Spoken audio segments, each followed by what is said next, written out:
Assalamualaikum warahmatullahi wabarakatuh. Bismillahirrahmanirrahim. Alhamdulillahirabbil alamin wa bihi nasta'inu ala umurid dunya waddin wassalatu wassalamu ala asyrafil anbiya'i wal mursalin sayyidina Muhammadin wa ala alihi wa sahbihi ajma'in, amma ba'du. Saya di sini sebagai mahasiswa Inaifas Kencong Jember akan menjelaskan tentang prinsip-prinsip yang perlu diperhatikan dalam pembelajaran, yang mana dalam hal ini dikemukakan oleh Rotwal 1961 guna untuk memenuhi tugas yang disampaikan oleh Bapak dosen Dasuki Muhammad Dasuki MPD. Baik, oke. Saya di sini yang pertama akan menjelaskan tentang prinsip-prinsip pembelajaran menurut Rotwal. Pengertian prinsip pembelajaran. Kata prinsip berasal dari bahasa Latin yang berarti asas atau kebenaran yang menjadi pokok dasar berpikir, bertindak, dan sebagainya. Prinsip merupakan sebuah kebenaran atau kepercayaan yang diterima sebagai dasar dalam berpikir atau bertindak. Jadi prinsip dapat diartikan sebagai sesuatu yang menjadi dasar pokok berpikir, berpijak, atau bertindak.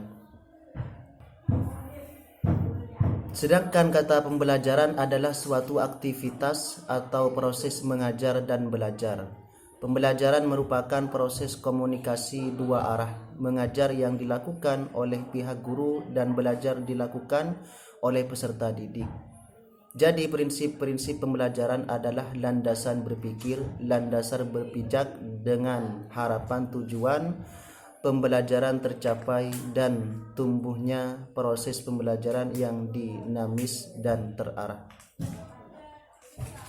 Selanjutnya ialah macam-macam prinsip belajar. Yang pertama ialah prinsip kesiapan. Proses belajar dipengaruhi kesiapan siswa. Yang dimaksud dengan kesiapan siswa ialah kondisi yang memungkinkan ia dapat belajar. Yang kedua, prinsip motivasi.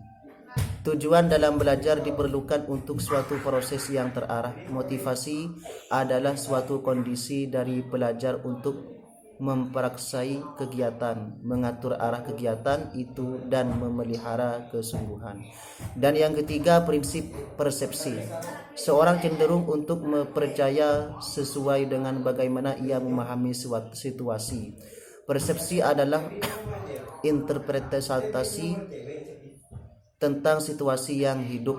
Setiap individu melihat dunia dengan caranya sendiri yang berbeda dari yang lain.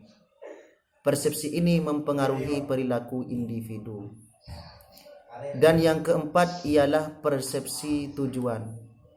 Tujuan harus tergambar jelas dalam berpikir dan diterima oleh para pelajar pada saat proses terjadi. Tujuan ialah sasaran khusus yang hendak dicapai oleh seseorang. Dan yang kelima, prinsip perbedaan individual.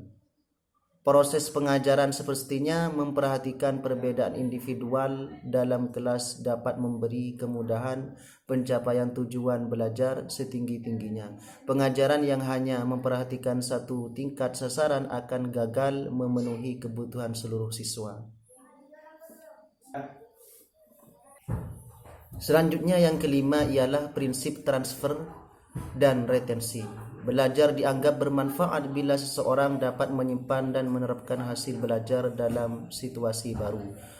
Apapun yang dipelajari dalam suatu situasi pada akhirnya akan digunakan dalam situasi yang lain. Proses tersebut dikenal sebagai proses transfer. Kemampuan seseorang untuk menggunakan lagi hasil belajar disebut retensi. Selanjutnya ialah